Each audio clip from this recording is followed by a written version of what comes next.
see in this reform.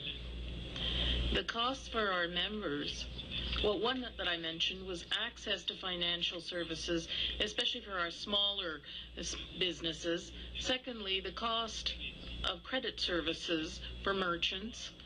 We see an area where technology is advancing almost on a daily basis, yet we see increased fees for the merchants. Those are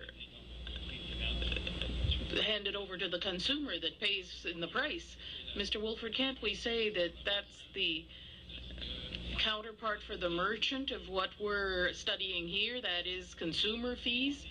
Yes, indeed, it is a cost to accepting credit cards and having our accounts go through these institutions.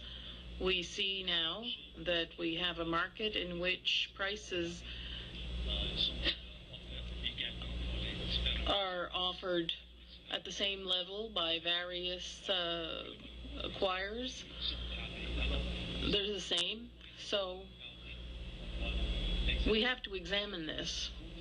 Now, with regard to the headings, we have to look at access to service, the cost of services, and the links between various services in order to know who's getting the benefit, who is paying the cost, and who's accepting the risk. Those are the three major things: cost, benefit, and risk. Does that answer your question? Yes. When you say that there are countries that are further ahead than we are, does the FTA mean that the U.S. are about the same level we are, or do they have significant advantages? Are there other countries that you'd like to cite as an example, or groups of countries? Well, we believe that we have an excellent system here in Canada, but there are a lot of changes going on, and in this case, we have to examine this closely. Now, in various countries, we see the United States, for example, and Australia, where through regulation and so on, there are studies at the European Union being conducted. So there are various ways to approach this issue. We're Canadians. We want to discuss things before we move forward, and we think we need a discussion on this.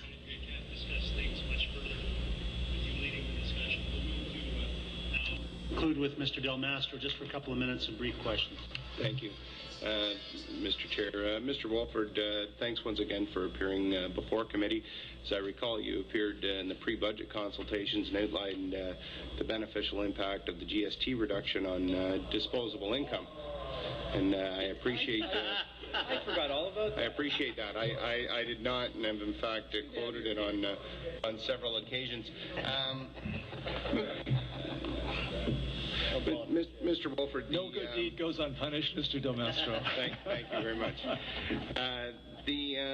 I've noticed actually in a number of retail outlets where specifically food retailers, restaurants and so forth, that at one point had ventured into the white label ABM market and would not accept debit payment, have now virtually all gone to debit payment in their restaurants because of market demand forcing them to do that. People didn't like paying the fees, and it was seen as as something that was hurting their ability to market themselves for what their core industry is.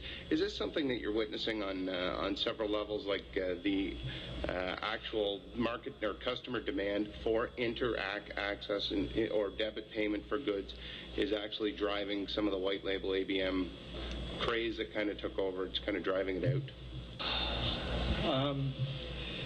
That's a tough one. What we do know is that retail is a customer-driven business. What the customer wants, the customer gets. And merchants who have tried to charge the customer for taking their money have quickly found the customer says no. So we have seen that really hasn't picked up or gone very far very quickly.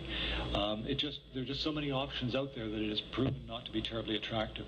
In terms of the effect on ABMs, our sense is that the advent of the Interac direct payment service itself greatly reduced the customer's demand for cash. typically you didn't have a full function, and today you don't have a full function ABM inside a non-bank location. Essentially what you have is a smaller, cheaper machine, which is a cash dispensing machine. That's all it will do. So if you wanted to go to one of these cash dispensing machines, you couldn't pay your bills, you couldn't make deposits, all you can do is withdraw cash. So with the advent of IDP, Indirect Direct Payment, the customer can pay directly using their card rather than going to the machine and paying a fee to withdraw money.